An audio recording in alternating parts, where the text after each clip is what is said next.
بسم اللہ الرحمن الرحیم الحمدللہ وسلام علی عبادہ الذین اصطفیٰ اما بعد۔ دوستو، حسن معاملہ، حسن معاشرت اور حسن اخلاق اور لوگوں کے ساتھ میں کس طرح سے آدمی کو رہنا چاہیے، یہ آپ کو آج بتاؤں گا۔ پہلی بات نمبر ایک یہ کہ انسان اپنے بیٹھنے میں، اٹھنے میں، لوگوں کے ساتھ ملنے میں اس کو کیسا آئیڈیل بننا چاہیے، شفاف معاملہ یعنی بالکل کلین اور کلیئر ہونا چاہیے۔ نمبر دو کہ جو ہم دوسروں کے ساتھ ملتے ہیں، آج ہم بہت کم لوگ اچھے صحبت والے، اچھے دوست ہمیں ملتے ہیں جن کی محبت، جن کی اہمیت اور جن کی اچھائی ہر انسان چاہتا ہے، ایسے لوگ بہت کم ملیں گے۔ نمبر تین یہ ہے کہ حسن معاملہ، دوسروں کے ساتھ میں حسن سلوک کرنے میں معاملات کی صفائی کی بڑی اہمیت ہے اور اس کی بڑی فضیلت ہے، وہ آپ کو بتائیں گے۔ نمبر چار یہ ہے کہ لوگوں میں اچھا معاملہ کرنے، اچھے اخلاق سے پیش آنے، اچھی معاشرت کے ساتھ رہنے میں کون زیادہ حقدار ہے، یہ بتائیں گے۔ نمبر پانچ یہ ہے کہ قیامت کے دن حسن اخلاق، حسن معاملہ، حسن معاشرت یہ سب سے زیادہ نام اعمال میں وزنی ہے، اس کی فضیلت آپ کو بتائیں گے۔ نمبر چھ کہ نبی کریم صلی اللہ علیہ وسلم اپنے تمام صحابہ کرام کے ساتھ، تمام لوگوں کے ساتھ آپ کا معاملہ کس طرح سے تھا، آپ کس طرح سے برتاؤ کرتے تھے، سلوک کرتے تھے، آپ کو بتائیں گے۔ آئیے ہم دیکھتے ہیں۔ دوستو بھائیو، آج ہم دنیا میں انسان اللہ تعالیٰ نے پیدا کیا ہے، یہ انسان دوسروں کے ساتھ ہی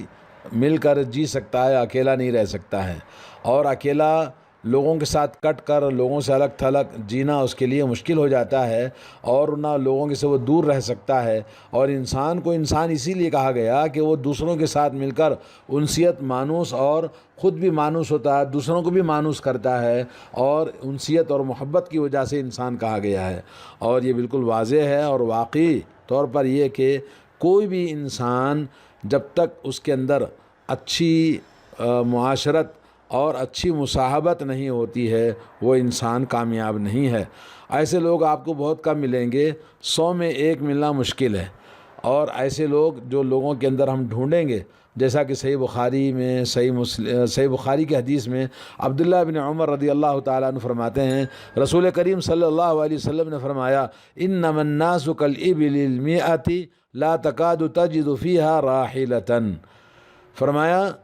کہ لوگوں کی مثال ایسی ہے جیسے 100 اونٹ ہیں، ان میں سے 100 اونٹوں میں سے ایک بھی سواری کے قابل نہیں ملے گی، آپ کو سواری کے قابل کوئی بھی اونٹ نہیں ملے گا۔ علامہ قاضی رحمۃ اللہ علیہ کہتے ہیں کہ یعنی 100 اونٹوں کے بیچ میں ایک بھی آپ کو ایسا اونٹ نہیں ملے گا جو قابل سوار ہو، سواری کر سکیں، کہ اس پہ آسانی کے ساتھ آپ سواری کر سکتے ہوں، ایسا نہیں ملے گا۔ بالکل اسی طرح سے 100 لوگ ہیں، 100 لوگوں میں کس کے ساتھ دوستی کریں، صحبت اختیار کریں اور اس کے ساتھ اچھا معاملہ کریں، آپ کو نہیں ملے گا ایک انسان بھی جس کے ہم خواہش مند ہوں کہ وہ ہمارا ساتھی بنے، ہمارا معاون بنے، ہمارا ساتھ میں کھڑا ہو، آپ کو نہیں ملے گا۔ آدمی کو چاہیے کہ وہ بالکل اپنے معاملات میں اپنے آپ کو کلیئر اور بالکل صاف شفاف رکھے، اور لوگوں کے ساتھ میں جب دوستی کرے، ملاقات کرے، سلوک کرے، تو آپ کو ویسے ہی آدمی آپ چاہیں گے، لیکن لوگ کوئی بھی آپ کو یعنی سلبیات سے،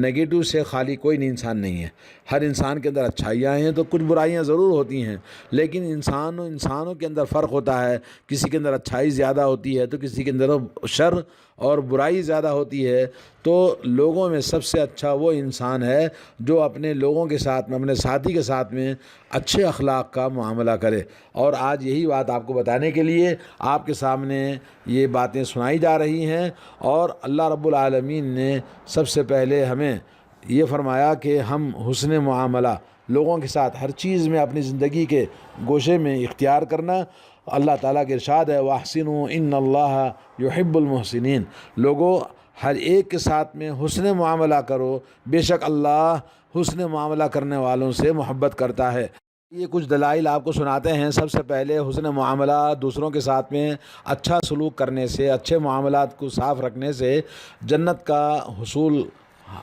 ملتا ہے۔ جیسا کہ ابو مسعود بدری رضی اللہ تعالیٰ عنہ فرماتے ہیں، رسول اللہ صلی اللہ علیہ وسلم نے فرمایا، حُوصِبَ رَجُلٌ مِّمَّنْ كَانَ قَبْلَكُمْ فَلَمْ يُوجَدْ لَهُ مِنَ الْخَيْرِ شَيْءٌ إِلَّا أَنَّهُ كَانَ يُخَالِطُ النَّاسَ۔ کہا کہ تم سے پہلے لوگوں میں ایک انسان کا حساب لیا گیا اللہ تعالیٰ کی بارگاہ میں، اور اس کے اندر کوئی خیر اور بھلائی نہیں تھی سوائے اس کے کہ جب وہ لوگوں سے ملتا تو لوگوں کے ساتھ میں آسانی پیدا کرنے والا، اور اپنے گھر والے بچوں کو اس نے حکم دیا تھا کہ جب بھی کوئی تنگ دست، کوئی مشکل والا آدمی ملے تو اس کے ساتھ آسانی کرو، نظر انداز کرو، اور اس کے ساتھ زیادہ باز پرس اور پکڑ نہیں کرنا۔ اللہ عز و جل نے فرمایا کہ یہ ہمارے بندوں کے ساتھ میں جو حسن معاملہ کرتا ہے، نحن احق بذلک منہ تجاوزوا عنہ،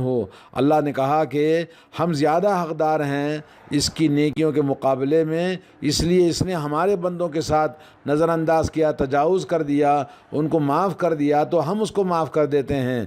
دوستو، نمبر 2 یہ ہے کہ حسن معاملہ اللہ تعالیٰ کی رحمت کے پانے کا بہترین ذریعہ ہے۔ صحیح بخاری کے اندر حضرت جابر رضی اللہ تعالیٰ عنہ کی حدیث ہے، رحم اللہ رجلا سمحا، اللہ تعالیٰ رحم فرماتا ہے اس بندے پر جس کے اندر کشادگی ہوتی ہے، اور جب وہ خریدتا ہے اور جب وہ بیچتا ہے اور جب معاملات کو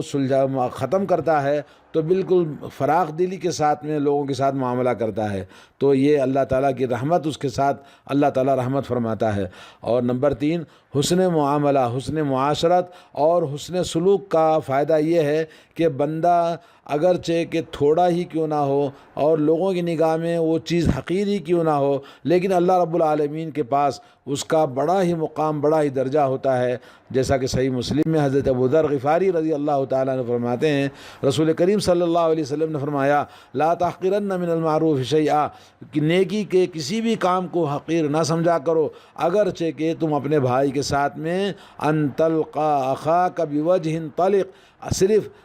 حشاش بشاش چہرے کے ساتھ میں، خوش اخلاق کے ساتھ میں، اپنی خوشی کے ساتھ میں آپ کے بھائی سے ملاقات کرو، یہ بھی بڑی نیکی ہے۔ تو اس طرح سے، اور امام ترمذی نے اپنی حدیث میں بیان فرمایا، رسول اللہ صلی اللہ علیہ وسلم سے ابو ہریرہ روایت کرتے ہیں کہ جو انسان کسی تنگ دست انسان کو کشادگی دیتا ہے یا کسی انسان کے قرض کو معاف کر دیتا ہے، اللہ تعالیٰ اس کو اپنے عرش کے نیچے جگہ عطا فرماتا ہے جس دن کے کوئی سایہ اللہ کے عرش کے علاوہ نہیں ہوگا۔ تو لوگوں، مومنوں، جیسے اللہ رب العالمین نے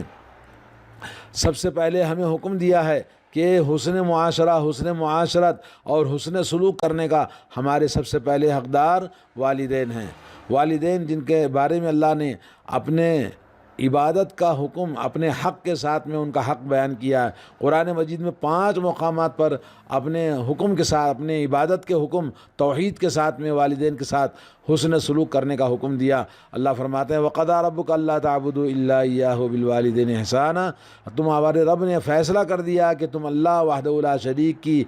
عبادت ہی کرنا، اس کے علاوہ کسی کی نہیں، اور اپنے والدین کے ساتھ میں حسن سلوک کرنا۔ سورہ اسراء آیت نمبر 23، اور فرمایا وَوَصَّيْنَا الْإِنسَانَ بِوَالِدَيْهِ إِحْسَانًا، سورہ احقاف میں آیت نمبر 15، ہم نے انسان کو اس بات کی وصیت کی ہے کہ اپنے والدین کے ساتھ حسن سلوک کرے، احسان کرے۔ امام بخاری اور مسلم نے حدیث بیان فرمائی ہے، رسول اللہ صلی اللہ علیہ وسلم سے حضرت ابو ہریرہ بیان فرماتے ہیں کہ ایک آدمی رسول کریم صلی اللہ علیہ وسلم کی خدمت میں آتا ہے اور پوچھتا ہے، من احق الناس بحسن صحابتی، کہ میں اپنے معاشرت میں، اپنے سلوک میں سب سے زیادہ اچھا سلوک کرنے کے لیے کون زیادہ حقدار ہے؟ تو آپ نے فرمایا کا تیری ماں۔ پھر پوچھا کہ کون، ان کے بعد کون ہے؟ تو کہا تمہاری ماں۔ پھر تیسری مرتبہ پوچھا تو کہا تیری ماں، اور چوتھی مرتبہ پوچھا تو کہا تیرا باپ۔ تو یہ 4 مرتبہ اس آدمی نے پوچھا، تو 3 مرتبہ 3 درجہ زیادہ گناہ، 3 درجہ بلند مقام ہے ماں کا کہ اس کے ساتھ زیادہ سے زیادہ حسن سلوک کرے،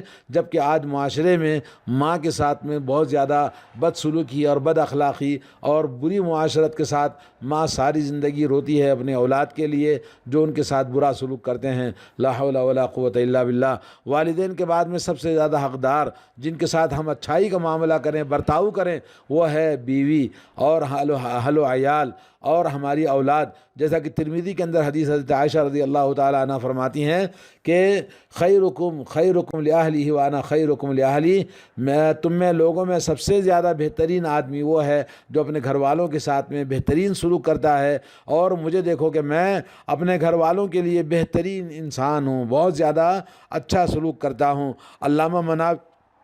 رحمۃ اللہ علیہ فرماتے ہیں کہ لوگوں کے ساتھ میں حسن معاشرت، حسن برتاؤ کرنے میں رسول اللہ صلی اللہ علیہ وسلم بے مثال ہیں۔ ان کی تاریخ کو اگر ہم پڑھیں گے، حضرت عائشہ رضی اللہ تعالیٰ عنہ کم عمر تھی، آپ کی شادی میں بیاہ ہو کے آئی تھی تو نبی کریم صلی اللہ علیہ وسلم انصار کی لڑکیوں کو بھیج دیتے، بولے جاؤ عائشہ کے ساتھ کھیلا کرو۔ تو اس طرح سے ہر وہ چیز جو حضرت عائشہ کے لیے آپ نے اجازت دے رکھی تھی، جس میں کوئی حرام نہ ہو، جس کی کوئی چیز ممنوع نہ ہو، یہاں تک کہ حضرت عائشہ جب پانی پیتی تو اسی جگہ پہ اپنا منہ رکھ کے پانی پیتے، اور حضرت عائشہ کو بوسہ دیتے اس حال میں جب نبی علیہ الصلوۃ والسلام حالت روزے میں ہوں، اور حضرت عائشہ کو اپنے کندھے کو ٹیک لگا کے مسجد کے اندر حبشیوں کے کھیل تماشے کو آپ نے دکھایا، اور وہ آپ کے مونڈے پر ٹیک لگا کے وہ دیکھ رہی تھی۔ اور دوستو، حضرت عائشہ کے ساتھ میں بھاگ دوڑ میں کمپٹیشن کیا 2 مرتبہ، ایک مرتبہ اللہ کے رسول جیت گئے اور دوسری مرتبہ حضرت عائشہ جیت گئی، تو آپ نے فرمایا ہادی بتلکا، بولے یار جب آپ ہار گئی تھی اب آپ جیت گئی تو آپ اس کا بدلہ ہو گیا۔ تو اس طرح سے گھر سے نکلنے میں اور اپنی عورتوں کو قرآن اندازی کر کے سفر میں کسی نہ کسی کو لے کے جاتے تھے، اور اللہ کے نبی صلی اللہ علیہ وسلم سے اللہ کے نبی صلی اللہ علیہ وسلم کی بیویاں ہمیشہ ہنستی بولتی بات کرتی، گھر کے اندر خوش اخلاقی خوش گپیاں ہوتی تھی، اپنی بات میں نبی سے مشورہ کرتی، اور نبی علیہ الصلوۃ والسلام اپنی بیویوں کے ساتھ کبھی آپ نے کوئی حسن اخلاق کے خلاف نہیں کیا۔ ایک مرتبہ آپ نے ارادہ کیا کہ آپ چھوڑنا چاہتی تھی، تو اللہ کے نبی صلی اللہ علیہ وسلم کی بیوی حضرت عائشہ نے کہا کہ میں اپنے باپ سے مشورہ کرتی ہوں، تو حضرت عائشہ رضی اللہ تعالیٰ عنہ اپنے والد سے مشورہ کرتی ہیں، اور جیسا کہ حدیث میں آتا ہے۔ تو دوستو، بہرحال اللہ کے نبی صلی اللہ علیہ وسلم اپنے گھر والوں کے ساتھ میں سب سے بہترین انسان آپ کے اخلاق ہوا کرتے تھے۔ صحیح بخاری صحیح مسلم میں اللہ کے نبی صلی اللہ علیہ وسلم سے حضرت ابو ہریرہ فرماتے ہیں کہ اے لوگوں، عورتوں کے ساتھ میں سب سے بہترین سلوک کرنا، اس لیے کہ عورت وہ پسلی کی ٹیڑھی ہڈی سے پیدا کی گئی ہے، اور پسلی میں سب سے ٹیڑھی، پسلی جسم میں ٹیڑھی سب سے ٹیڑھی ہڈی پسلی کی ہوا کرتی ہے۔ اگر تم اس کو سیدھا کرنا چاہو گے تو توڑ دو گے، اور اس کو چھوڑ دو گے تو بالکل ٹیڑھی ہو جائے گی۔ اس لیے اس کو بہترین انداز سے تربیت کرنا اور بھلائی کے ساتھ سلوک کرنا۔ ایک اور حدیث میں صحیح مسلم کے اندر آیا ہے، اللہ کے نبی صلی اللہ علیہ وسلم نے فرمایا کوئی مومن کسی مومن عورت کو اس کو زخمی نہ کرے اپنی باتوں سے، اپنی زبان سے، اور اس کو برا بھلا نہ کہے، کیونکہ اگر اس کے اخلاق میں کوئی چیز آپ کو ناپسند آتی ہے تو کوئی دوسرے اخلاق ایسے ضرور ہوں گے اس کے اندر اچھائی جو آپ کو پسند آ جائیں گے۔ تو اس طرح سے اللہ کے نبی صلی اللہ علیہ وسلم نے عورتوں کے ساتھ میں خاص طور پر آپ نے آخری وقت تک اپنی عورتوں کو یہ فرمایا کہ لوگوں عورتوں کے ساتھ اچھا سلوک کرو۔ اہل و عیال، والدین کے بعد میں ہمارے ساتھ جو اٹھتے بیٹھتے دوست احباب ہیں اور جتنے بھی ہمارے نیچے کام کرنے والے لوگ ہیں، ان کے ساتھ بھی حسن سلوک کرنے کا اللہ کے نبی نے حکم دیا۔ صحیح مسلم میں حضرت عبداللہ بن مسعود کی حدیث ہے، رسول کریم صلی اللہ علیہ وسلم نے فرمایا جب تمہارا نوکر تمہارے پاس پکوان کر کے لے کر آئے، کھانا لے کر آئے، تو اس کو اپنے ساتھ بٹھا کے کھانا کھلاؤ، یا ایک کھانا نکال کے اس کو پہلے دو، اس لیے کہ اسی آدمی نے اس کھانے کی گرمی، اس کا دھواں اور اس کی تکلیف پکانے میں اس نے اٹھائی ہے، تو اس کا حق پہلے ہے۔ تو اس طرح سے میرے دوستو، ہمارے ساتھ حسن سلوک، حسن معاشرت، اچھا برتاؤ کرنے میں نمبر اس کے بعد آتا ہے پڑوسیوں کا، کہ ابن ابی شیبہ نے حدیث بیان کی ہے حضرت ابو ہریرہ سے، فرمایا رسول اللہ صلی اللہ علیہ وسلم سے کہا گیا کہ ایک عورت ہے جو رات میں نماز بھی پڑھتی ہے اور روزہ بھی رکھتی ہے، مگر وہ پڑوسیوں کو تکلیف پہنچاتی ہے اپنی زبان سے، تو آپ نے فرمایا لا خیر فیہا ہی فی النار، اس عورت کے اندر کوئی بھلائی نہیں ہے، وہ جہنم میں جائے گی۔ اور جب آپ سے کہا گیا کہ فلاں عورت ہے، فرض نماز پڑھتی ہے، رمضان کے روزے رکھتی ہے، اور اپنے ہاتھ سے دودھ کی مختلف چیزیں بنا کے لوگوں کو صدقہ کرتی ہے اور کسی کو اپنی زبان سے تکلیف نہیں دیتی ہے تو آپ نے فرمایا ہی فی الجنہ، وہ جنت میں جائے گی۔ تو دوستو کتنا بڑا مقام ہے۔ اور آپ نے دیکھا کہ صحیح مسلم ایک اور حدیث حضرت ابو ذر غفاری رضی اللہ تعالیٰ عنہ سے مروی ہے کہ کہتے ہیں مجھ سے اللہ کے نبی نے فرمایا کہ ابو ذر، جب تم سالن پکاؤ تو سالن میں تھوڑا سا پانی اضافہ کر دو، زیادہ کر دو، تاکہ اپنے پڑوسیوں کا خیال رکھ سکو اور اپنے پڑوسیوں کے دینے میں آپ کو تکلیف نہ ہو۔ صحیح بخاری اور مسلم میں حضرت عبداللہ بن عمر رضی اللہ تعالیٰ عنہ سے مروی ہے کہ جبریل علیہ السلام مجھے برابر وصیت فرماتے رہے۔ اللہ کے نبی کہتے ہیں کہ جبریل علیہ السلام کی وصیت اتنی زیادہ ہوتی رہی، میں سمجھا کہ کہیں وہ پڑوسی کو ہماری جائیداد میں حقدار نہ بنا دے۔ دوستو کہنا یہ ہے کہ حسن برتاؤ کرنا، حسن سلوک کرنا، حسن معاملہ کرنا، حسن معاشرت کرنا۔ ابو دردہ رضی اللہ تعالیٰ عنہ کی حدیث ہے کہ ما من شیء فی المیزان اثقل من حسن الخلق۔ رسول اللہ صلی اللہ علیہ وسلم نے فرمایا کہ نام اعمال کے ترازو میں حسن اخلاق، حسن برتاؤ سے بڑھ کر وزنی کوئی چیز نہیں ہے۔ حضرت عائشہ رضی اللہ تعالیٰ عنہ فرماتی ہیں کہ رسول اللہ صلی اللہ علیہ وسلم نے اپنے کبھی ہاتھ سے کسی خادم کو نہیں مارا، نہ کسی عورت کو آپ نے مارا، نہ کبھی آپ نے کسی پر ہاتھ اٹھایا سوائے اللہ کے راستے جہاد میں۔ اور کبھی آپ کے سامنے دو چیزیں ہوتی تو ان دونوں میں سے جو آسان چیز ہوتی اس کو آپ اپنا لیتے، اور آپ کبھی بھی کوئی گناہ کے کام کو کبھی آپ پسند نہیں کرتے، اور لوگوں کو میں سب سے زیادہ گناہوں سے دور رہنے والے آپ تھے۔ آپ نے اپنی ذات کے لیے کبھی کسی سے انتقام نہیں لیا، یہاں تک کہ کوئی اللہ کی حرمتوں کو پامال کرتے ہوئے دیکھتے تو پھر اس سے انتقام لیتے۔ ترمذی میں حدیث ہے، رسول اللہ سے لوگوں نے کہا یا رسول اللہ آپ ہمارے ساتھ کھیل تماشا کرتے ہو؟ آپ نے فرمایا انی لا اقول الا حقا، میں کبھی بھی غلط بات سے کبھی کسی کا مذاق نہیں کرتا، حق بات کہتا ہوں۔ اللہ عز و جل سے دعا ہے کہ اللہ عز و جل ہم تمام کو توفیق عطا فرمائے لوگوں کے ساتھ حسن برتاؤ، اچھے اخلاق، اچھا سلوک کرنے، اور جن کے حقوق ہیں ان کے حقوق کا ادا کرنے میں، لوگوں کے دلوں کے توڑنے میں، دلوں کی ناراض کرنے میں اور اذیت پہنچانے سے اللہ تعالی ہم سب کی حفاظت فرمائے۔ السلام علیکم ورحمۃ اللہ وبرکاتہ۔